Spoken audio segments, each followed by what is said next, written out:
Hi, everyone. Welcome to our session today, um, Cultivating Learning, Promoting Parent-Child Interactions with Talk With Me Toolkits. We're delighted to have you here. I'm Philippa Rappaport. I am the lead for education and engagement at the Smithsonian Office of Educational Technology. And I'm joined today by Carol Clymer.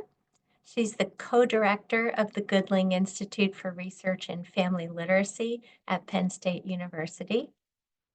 Also Beth McLean and also Esther Prins. And Beth is the assistant teaching professor and Esther is professor and co-director of the Goodling Institute. And behind the scenes today, we have Rhett Ranson, who is an IT specialist in our department, and also Kat Cook, who is the Smithsonian Learning Lab product owner.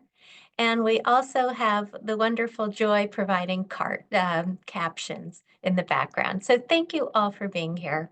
In our session today, Carol, Beth, and Esther will discuss a project funded with the Institutes for Museum and Library Services grant to adapt and evaluate 6 Talk With Me toolkits to support parent-child interactions.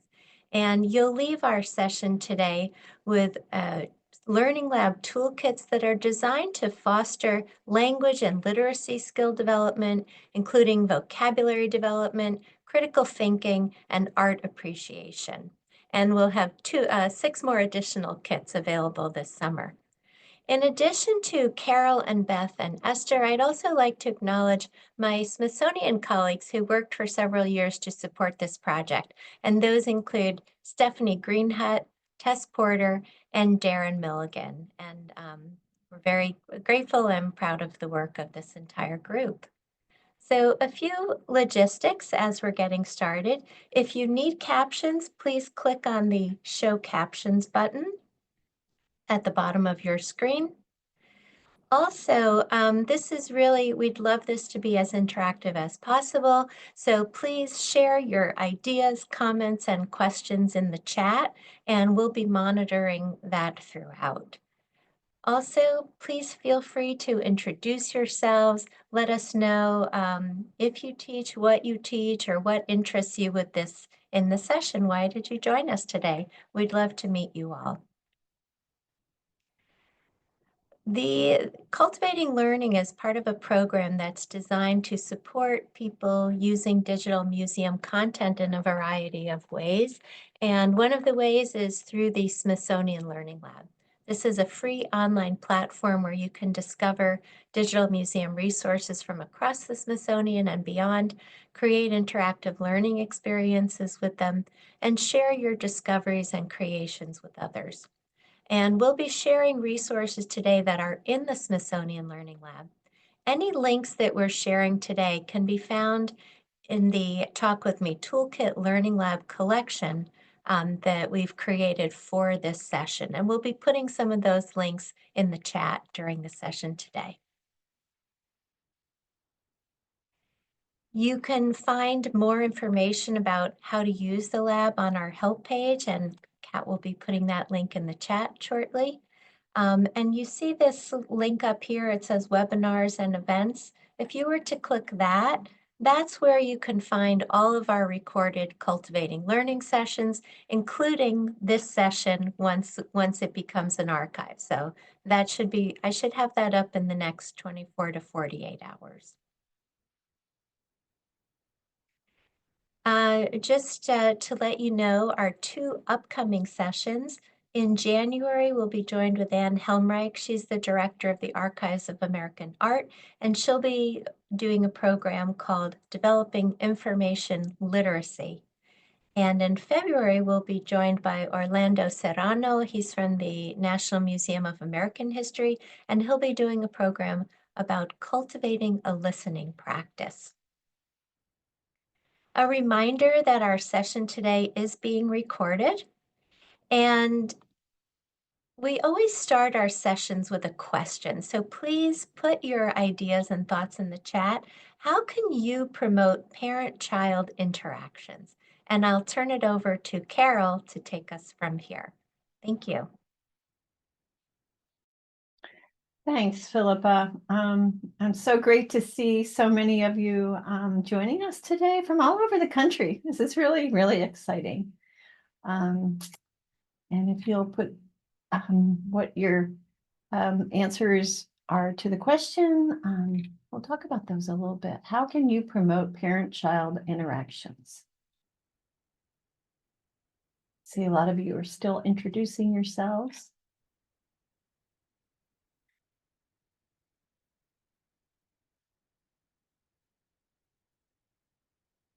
Beth, how can you promote parent-child interactions? I'm going to put you on the spot. Put me on the spot. Hi. I know you know how to do it.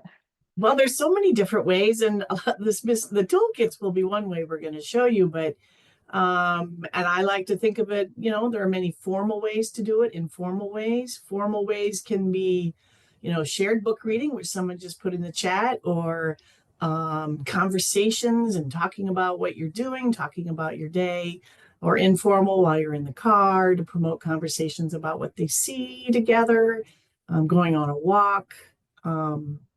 So there's some ideas popping up, Carol. Yep, I see some modeling conversations with your children, doing science activities, conversation and activity guides, hosting activities and inviting families to participate. These are really, really great ideas. Providing dialogical questions for parents when doing activities with their children. Songs and story times to foster interactions. Those are wonderful. We use those a lot with our second language learners. Placing photographs inside your weekly classroom newsletter. It will allow for greater conversation. That's wonderful ideas. Yeah. Wonderful, wonderful ideas.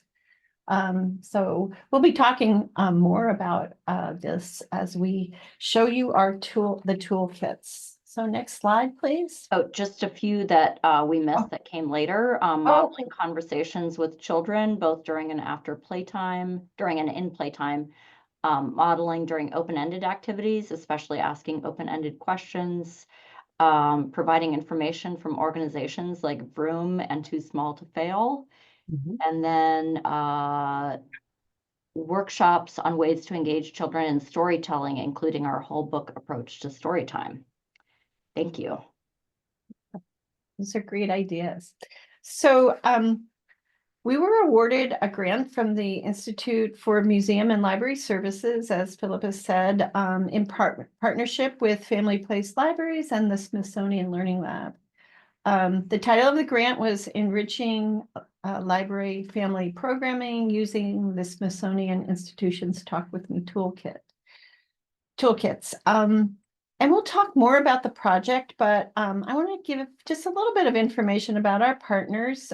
Family Place Libraries is mentioned, is a national program that was established in the Middle Country Public Library in Center Reach, New York in 1997. This is a library initiative for early childhood information, parent education, early literacy, socialization, and family support. And of course, I know you know the Smithsonian Institution's Learning Lab. So Philippa's already kind of introduced our partner with the Learning Lab. Next slide, please. And I'll tell you a little bit about the Goodling Institute for Research and Family Literacy at Penn State University. It's a unit in the College of Education. We conduct research to inform family literacy, professional development, policy, and practice. We also provide family literacy services through our Family Pathways program in 2 counties in central Pennsylvania. Please check out our website for resources about family literacy and learning. We have a lot there. So I think someone's going to post that in the chat so you can take a look. Next slide, please. And I want to tell you a little bit about what we did with our IMLS grant. The purpose of the grant was to adapt and evaluate these free online wonderful Talk With Me toolkits for library engagement and to encourage family engagement and conversations between parents and children. And because we work in family literacy programs, we also thought the toolkits were wonderful for family literacy programs, and it turns out that they are. We pilot tested the toolkits in 2 cohorts of different families during 6-week consecutive sessions in 4 libraries. The libraries were in New York, Ohio, Pennsylvania, and Texas. And then we did pilot testing in these sessions by the librarians, and we learned what families liked and did not like about the toolkits. We received input from librarians about using the toolkits in their family engagement programming. And then we revised the toolkits between cohort 1 and 2, and after cohort 2 based on the pilot testing. I'm going to turn it over to Esther. Okay, next slide, please. So the Talk With Me toolkits are designed to promote conversations between parents or caregivers and children, and to support children's language and literacy growth by learning vocabulary words, conversational turn-taking, critical thinking, and comprehension through reading together. So our first objective was to adapt and enhance the toolkits so that they fostered and strengthened this reciprocal discussion between caregivers and children to promote language and literacy skills. And our second objective focused on the amazing artifacts from the Smithsonian that families may not have access to because of where they live or other circumstances. And these artifacts included pictures of real-world photographs, paintings, sculptures, and other artifacts from the collections, as well as videos. The toolkits can be used in various scenarios, such as family programming, like in libraries, family literacy programs, parent engagement initiatives in schools, and much more. They can also be used at home and are ideal also for homeschooling curricula. Next slide, please. Okay, so each toolkit is formatted similarly. They begin with a title page and a how to use the TMT tile that explains all the icons, which you'll see in a minute, and how to navigate through the toolkit. For example, zooming in and out of a tile or moving to the next tile. So that gives families, background in just how to navigate the technical aspects of the toolkits. These introduction tiles are followed by 3 tiles of Smithsonian artifacts like paintings, photographs, sculptures, and so on, and then several videos that are related to the theme. And to prompt learning vocabulary and conversation between caregivers and children, the artwork and video tiles have a list of vocabulary words and a list of suggested questions that can promote conversation. And we'll show you some examples in the coming slides. Next are tiles of various activities that are related to the theme, and each page lists the supplies that you'll need and the instructions for carrying out these activities. And caregivers are encouraged to do a few or all of the suggested activities. The final element is 3 children's books that are suggested with, again, discussion questions related to the book and the theme. And of course, if families are interested in reading more books or doing extra activities, then the next 2 tiles list more books and activities for that purpose. And Beth will walk us through the list of the TMTs that we have developed. Thank you. Yes, we're going to go through one TMT and go through some specific slides and have some opportunities to contribute in the chat. But these are the 6 TMTs that we worked on and revised and kind of made them so that they were all similar, following the format that Esther talked about. We are going to adapt a few more, 6 more TMTs, but that won't be, as Philippa said, till summer of 2025. We'll have those completed. The link up there, if it could be put in the chat, is for access to these 6 TMTs. And it covers a variety of topics, as you can see from the list, which is art and space, different art types, air and space, different art kinds of art, me and my world, which is about neighborhood, music, which is animal tracks, which seems doesn't make sense, but it's all about animals and sounds animals make, and nature, who lives in the soil. Okay, so next slide, please. All right, this is an example of the toolkit tiles for art, light, and shadow. This is all of them at once. As you will, when you go on to them and follow the link, you'll see that this will come up. But I wanted to kind of give a comprehensive view of what it will look like. So you can see from the small tile, there's a title page, the how to use page.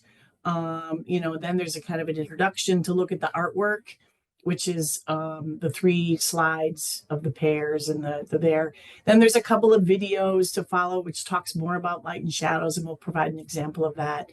And then some games of shadows, and then the activities of what you can do. And you can, like Carol or Esther said, do one or all, depending on, if you're at home or during programming, it's kind of a decision. And then there's 3 books to read. But you'll see in the upcoming tiles that when we open it, you'll see the vocabulary and questions. So next slide, please. All right, this is an example of the tile San Francisco West Side Bridge. So it's, as you're looking at the tile, you can notice the art is on one side, and on the other is vocabulary words and questions that parents and caregivers and children can ask together. From between the different cohorts, we did increase the vocabulary. With the first cohort, we had like 2, maybe, barely any. Then we did more, and then we did even more because parents and caregivers really responded to the fact that they like to learn the vocabulary. It introduced them to new words they had never known how to talk about before. So it was a really fun opportunity. And there's some really kind of obscure words in it, but they're kind of fun because they're in the context of the artwork. It's important to note that even though the questions are there, and that it can also talk about lots of different topics such as math and shapes and color, and caregivers can expand on the questions. These are just kind of a starting point to ask. So we're not going to do this because this is actually a picture of an image, but the little icon, the little paperclip provides the questions, but if you click on the paperclip, it will get rid of the questions so you can just see the entire slide when you're online. And often in programming, what we found in this project is that they would print out the questions and vocabulary words, so it was able to examine and look at the pictures a little better. So if we could post in the chat the question that we have, how would you, I don't know if, yeah, we don't have a slide with a question. How would you use this tile to promote interactions and conversations between parents and their children? Or if you don't work with families, how could you use this tile yourself with your child? So if there are people, I don't know, did the question get posted? I'm not looking. Okay. So please put in the chat your thoughts. We'll have a couple of minutes and then we'll move on to a video that we're going to talk about.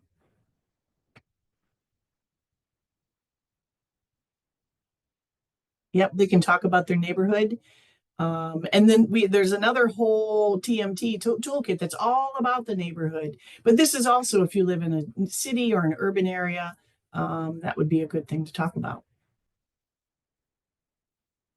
And Carol and Esther, please chime in if you see. I see the chats as they pop up. So, yep, what do you see? Does it remind you of anything? Particularly if they live in an area like that. Someone who lives in a rural area, you might have to think of different kinds of questions to ask that might prompt them to think about new ideas. I can't keep up with them. So perhaps, Esther, if you're reading them all. Look for similar shapes, buildings, colors in your surroundings. You already said, what do you see here? What colors do you see? Mm-hmm. Someone says this is a wonderful way to gain background knowledge, see, think, wonder. Mm-hmm. And in fact, see, think, wonder is the basis for the toolkits. Mm-hmm. For young children, you can discuss positional words like up, down, over, under. Yep, that's a great Excellent ideas. The size of the buildings and how the artist makes something look taller or shorter. Perspective. Talk about what patterns they see. I would introduce materials like flashlights and paper shapes to create and try to stretch shadows. Fascinating. That's a great one. Would you like to live in a place like this and why? Mm-hmm. Take kids outside to look at their own shadows. That is one of the activities, actually. Mm-hmm. How would you prefer to travel up or down the hills? Oh, Yeah, That's that would be a great question for a place like San Francisco or Yeah. Pittsburgh. For younger students, look and identify directional lines. What sidewalk would you want to walk on and why? What time of day is this? Oh, that's a great inferential question. Make a shadow box out of cardboard box and shadow puppets. Yep, we can talk about that with the activities. What do you see through the window? I might use this to inspire families to make their own cities. Maybe in a makerspace, we could have materials for families to use to build a city that looks like theirs, or they could make an imaginary city. That's actually one of the activities in Me and My Neighborhood where they use it with Lego blocks. So yes. Yep. And another shadow puppet suggestion. Do you see any people? Do you think people live here? Use visual thinking strategies questions. What's going on in this picture? What did you see that made you say that? Predict how fast certain vehicles will move up or down these hills and test it on a track. That's true. That's great. Yeah, these are all great suggestions. Excellent suggestions.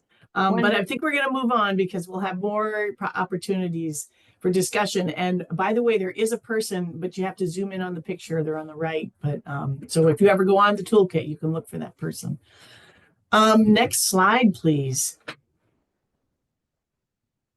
This is a video called Light and Shadows. It's one of the 3 videos available. And it introduces new words that are listed on the left side. You can see them: translucent, transparent, opaque.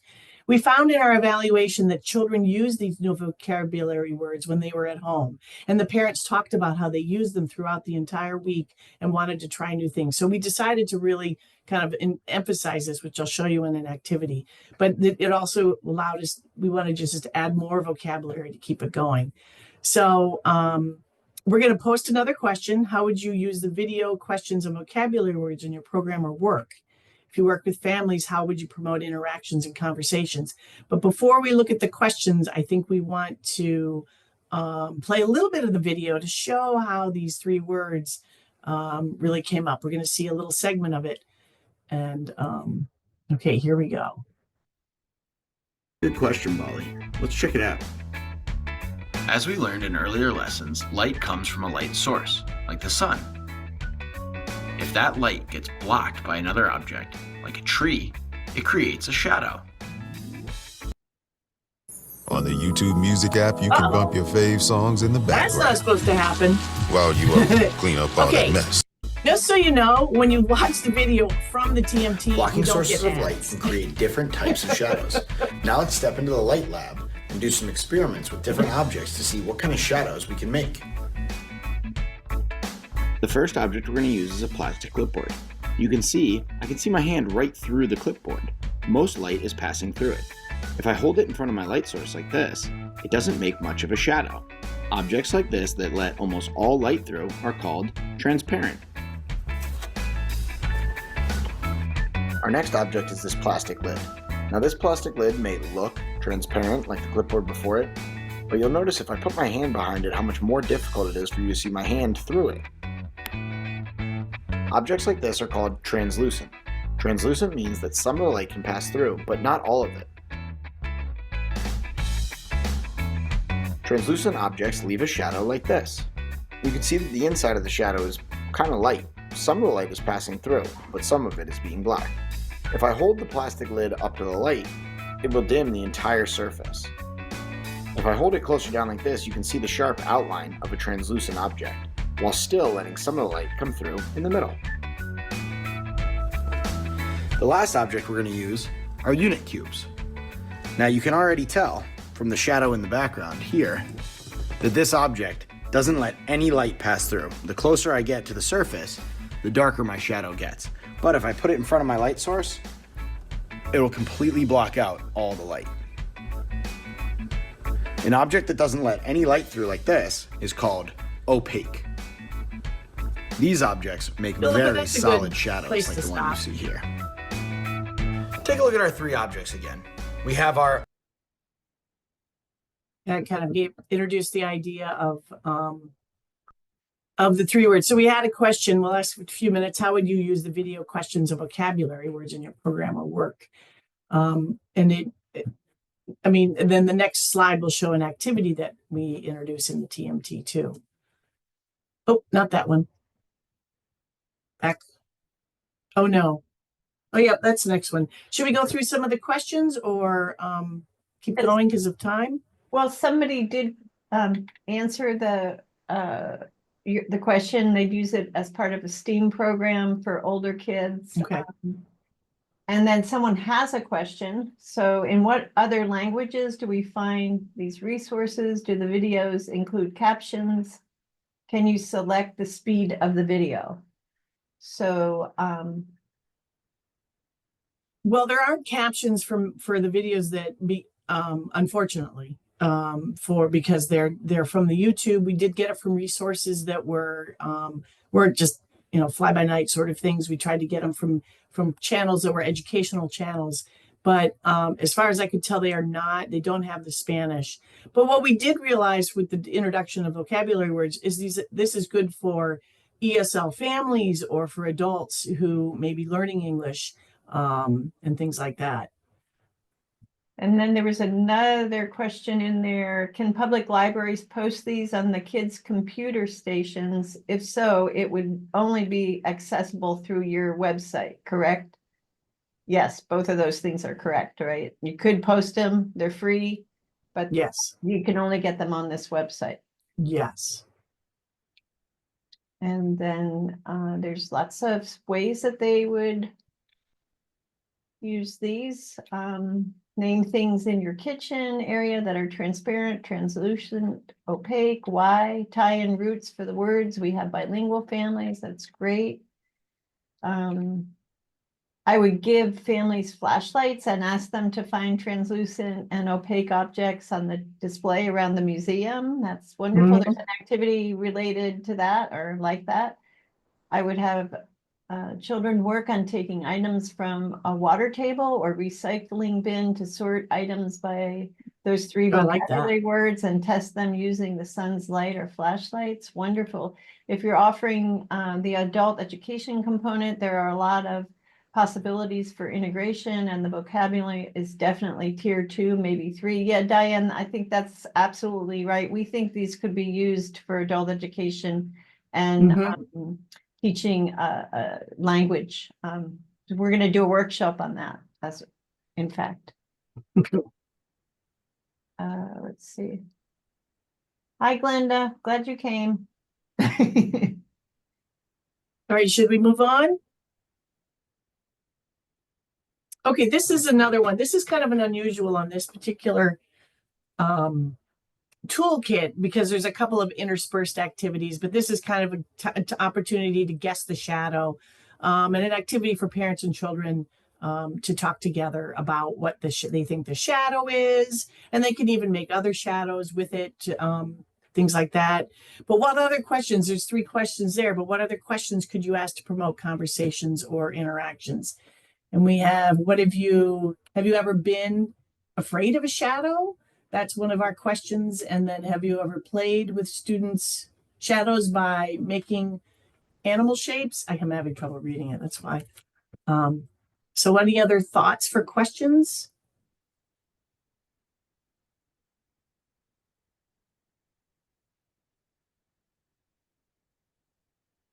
Okay, someone says, how do shadows change if they're closer or farther from the light source? That's good. Yeah. Where do you see shadows? Does your shadow get longer or shorter based on where you stand? Introduce 2 light sources and show how those shadows can be made from the same object. Yeah, those are all great ideas. How does the sun affect shadows through the day?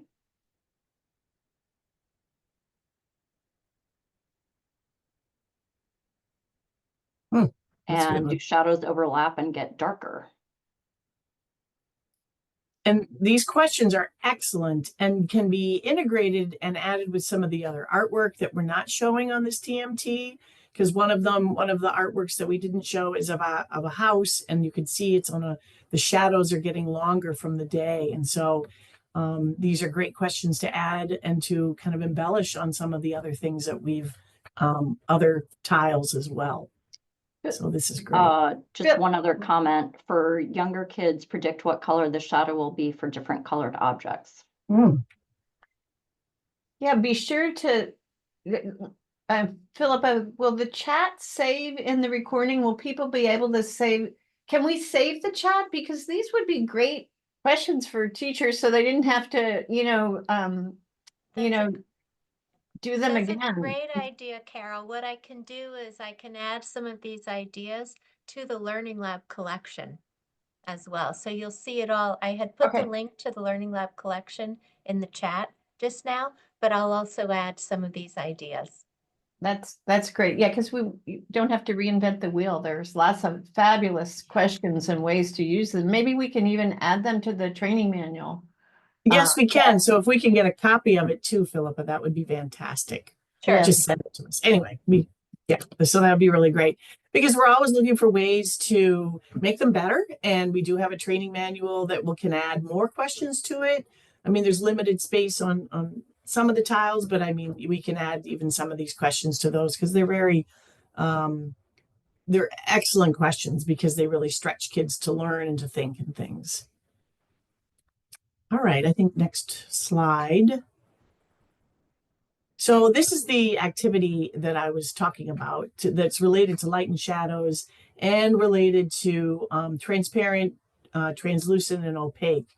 And it's kind of what we were talking about and some of the questions we brought up of testing out the ideas of those words. But we wanted to, and we tried to add it so it would be very similar because those words were such a big words for kids to want to learn. So we can add another chat question. What do you think of this activity? And it is something you could use with families. And how might you use it with families? I think we talked a little bit about it. And some people commented already on this, but any other thoughts or ideas from it? The training manual we can put, I think, on the, there's a question about, is the training manual available to all? And can you put it with the collection, Philippa? Could you put a link to it? Sure. Okay. Yes. Yeah, and I think it sounds like we'll work on the collection a little bit after the session. Yeah. We should have everything up in 24 to 48 hours, including the archive of this session. Yeah.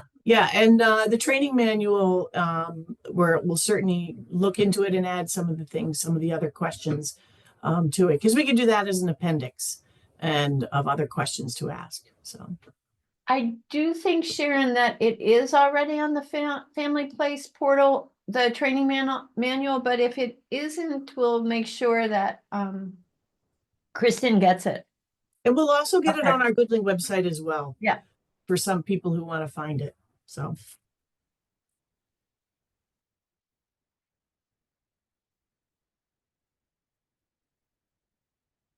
Are there any other comments or should we move on?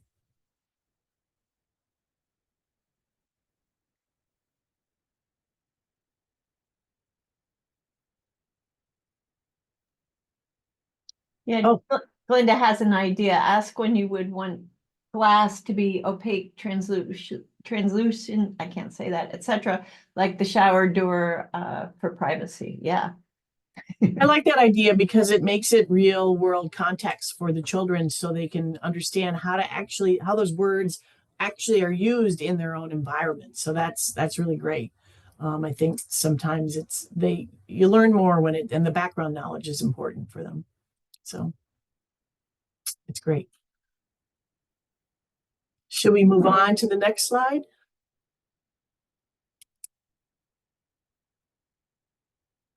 So this is an example of one of the books. So as we stated, there are 3 books that were chosen. They came from the original toolkits before we adapted them, and we kind of just added the questions to them so that it would foster the conversations between caregivers and children.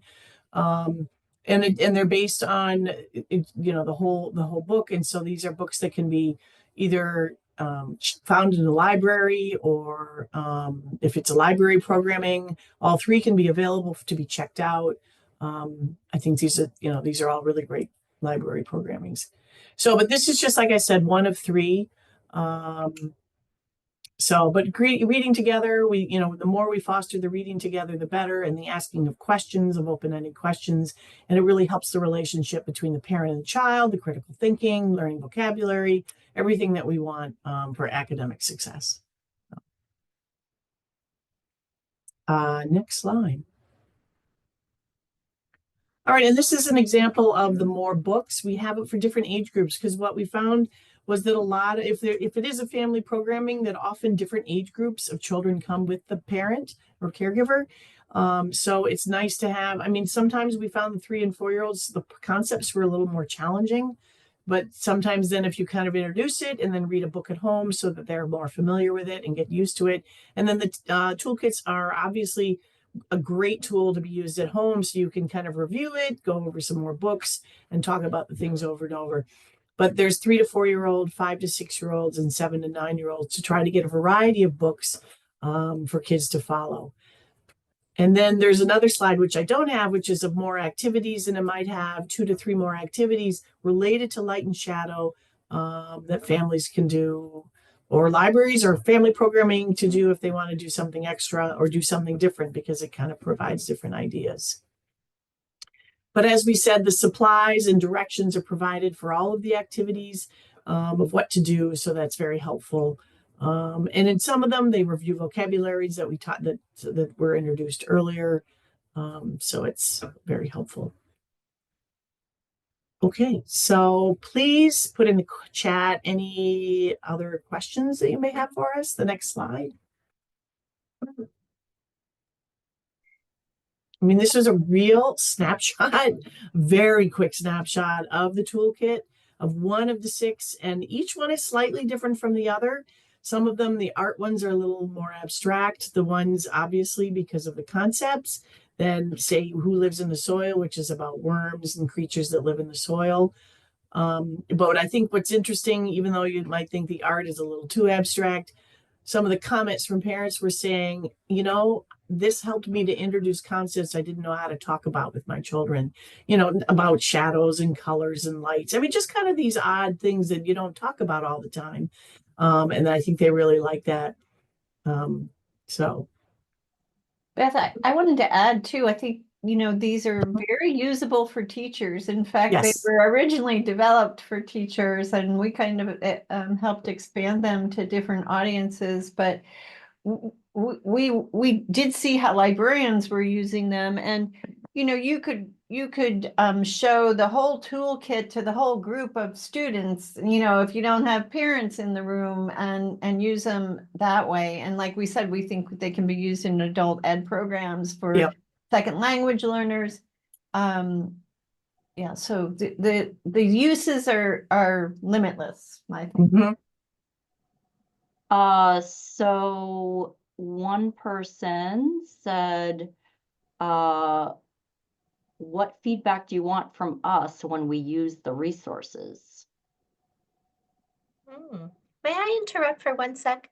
Before Please. we go into the questions, I think I'll stop sharing my screen, but I just wanted to ask quickly, Beth, is there anything else you wanted to say about all of the toolkits, the page with all of the toolkits? The other page? The one this I'm page. showing now. This one shows all 6 of them, and you can just go onto it. And no, I don't think so. I mean, I think this is just, and like I said, we'll add 6 more by 2025, summer of 2025. Okay, and then the other thing I want to show before I stop sharing the screen is, I'll put this link in the chat again. This is the link to the Learning Lab collection that we created for today's session. And so what you'll find there is the art, light, and shadow collection that we discussed today. And then here's a link to the entire page of toolkits. Here's a link to the Goodling Institute, and then by tomorrow or Thursday, there will also be a link to the today's recorded session. Okay, so I'll stop sharing, and please go ahead with Q&A. Yes, so Sharon asked, what feedback do you want from us when we use the resources? Our emails are on this, aren't they on? I'm not sure they are. On this. Okay, so we'll add our emails. Just shoot us an email if you have feedback. We'll listen. We'll appreciate it. Yeah, can one of you put our emails in the chat too? Yep. Okay, Rosa says, how do we turn this into take-home kits or passive programming?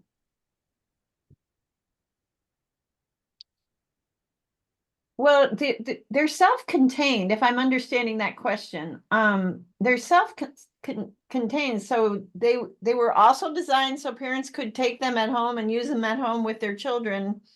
All the directions are there, so I don't know if that's answers your question. Yeah, so families can do this at home on their own phones, tablets, or laptops. All they need is the, link, and then they can just do it on their own. Okay, Bella says sometimes depending on the set, magnet tiles come in opaque. Oh, this is about opaque, transparent, and translucent. So that's great to play and discuss while building together. Yeah, magnet tiles are fantastic. I think they're kind of inherently addictive, and they're a great educational tool. Okay, do parents have the opportunity to send reactions or the activities they completed on a discussion forum? I would say that completely depends on the programming. So it seems like that would be most appropriate, within a library or family literacy program or school to create some sort of, feedback mechanism. We haven't mentioned that in the Learning Lab, anyone can actually create their own collections.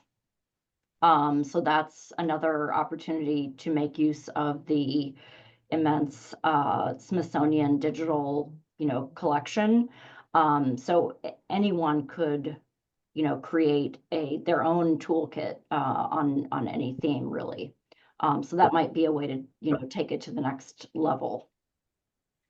Okay, I think that was it for the questions. I don't think Did we get to the how do we turn this into take-home kits or passive programming? Yeah, we discussed. Okay, sorry, I was. Can do it at home. Yes. Okay. Excuse me. I was doing the emails.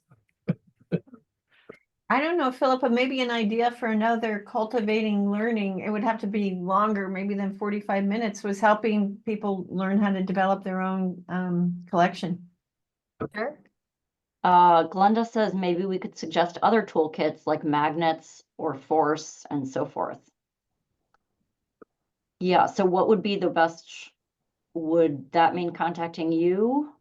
So Elizabeth is asking about professional development credit. Yes, please write to learninglab@si.edu. So that our address I just put slightly further up in the chat where it says Learning Lab team. And that would be both for suggestions for other toolkits? And yeah, for anything you like. So yeah. Elizabeth is wondering whether professional development credit is offered. That's what I just did. Oh, yes. I see. Okay. Yes. Got it.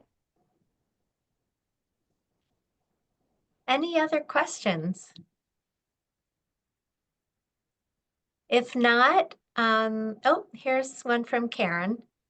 How have the art toolkits been received and what is the reaction to abstract images? I'm, for one, excited to hear you are using abstract imagery.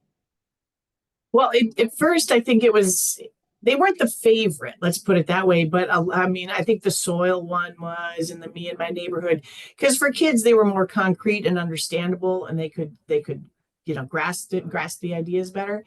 But there are many kids who love them to be introduced to something new. The parents love to be able to introduce these ideas because it's not something we talk about all the time, these abstract ideas with light and shadow and things. So I think I would say they were well received, but the others might have been. I think the shadow one was one of the favorite ones because they did learn these. Isn't that an art one? Yeah. Yeah, that is an art one.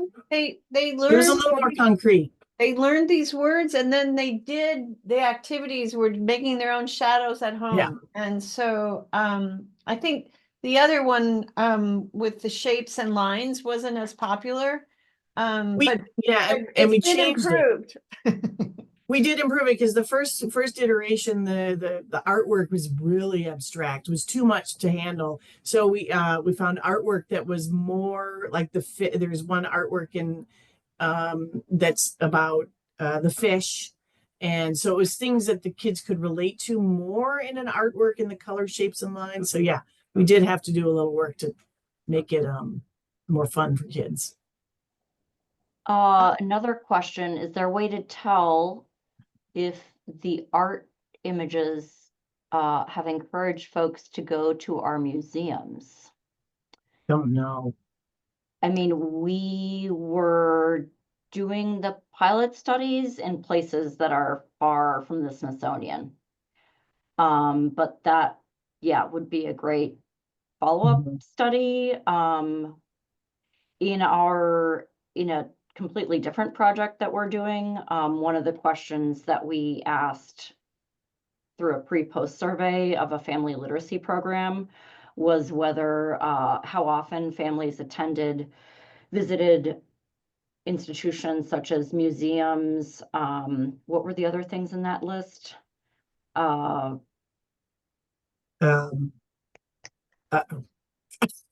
I was reading the comments. Sorry. It was a list of similar things. Library. Sorry, that was, we were out. Yes, a list of similar things such as museums. And there was a slight increase. Now, that was not with the Talk With Me toolkits. Yeah. That was just as a result of, learning basic family literacy. So yeah, that's a great question.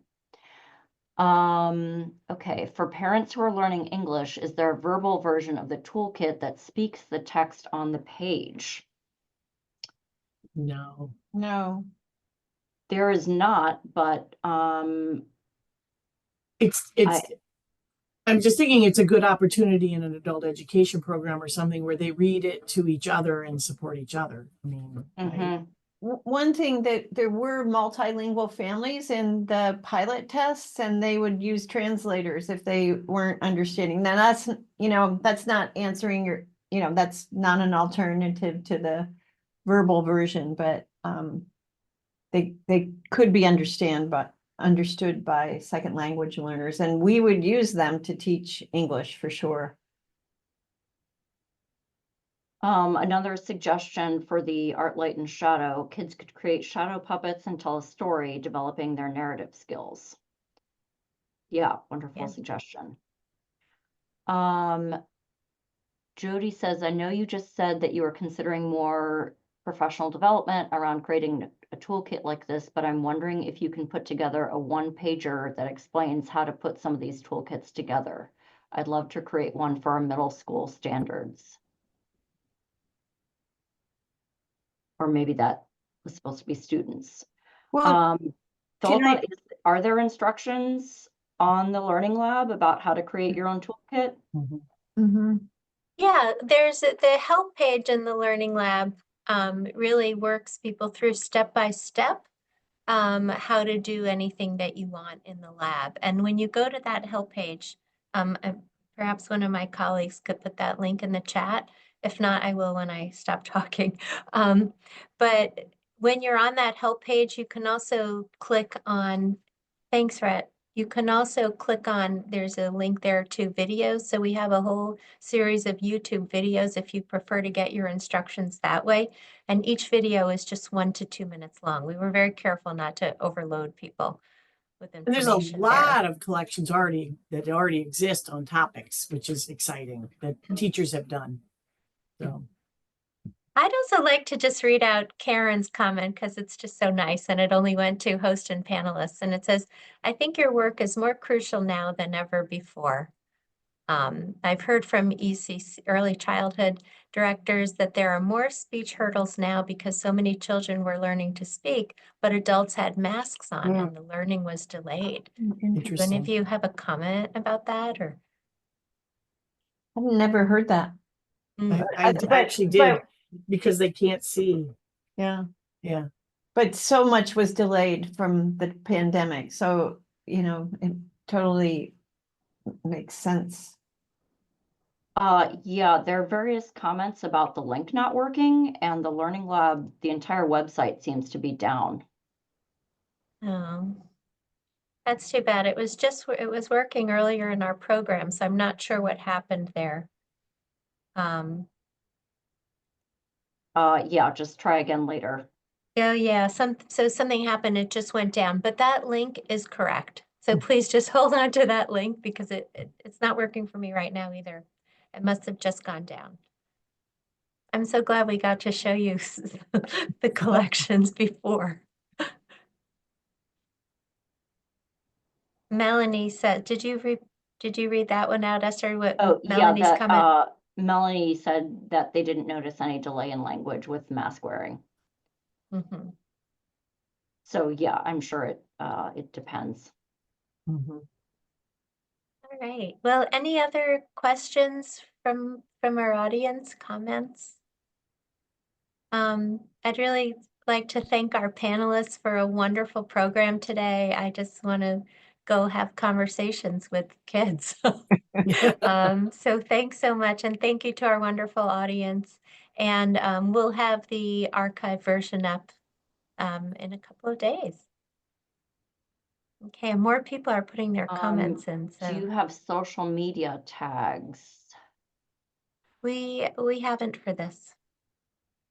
Unless you do from the Goodling Institute. We do have a Facebook page, but we tend to use our website more than any of that. I'm personally on LinkedIn, as are Carol and Beth, but we don't have a Goodling Institute LinkedIn site. By the way, the lab is now working again. Oh, good. And someone said regarding the language delay, agree we should be careful about the connection between language delay and mask wearing. Blind and vision impaired children learn language on similar trajectory as non-vision impaired children. Great point. All right. Well, thank you, everyone. Thank you so much. And we hope to see you at future Cultivating Learning sessions. Take care, everyone. Yep. Thank you. Bye-bye. Thank you. Bye.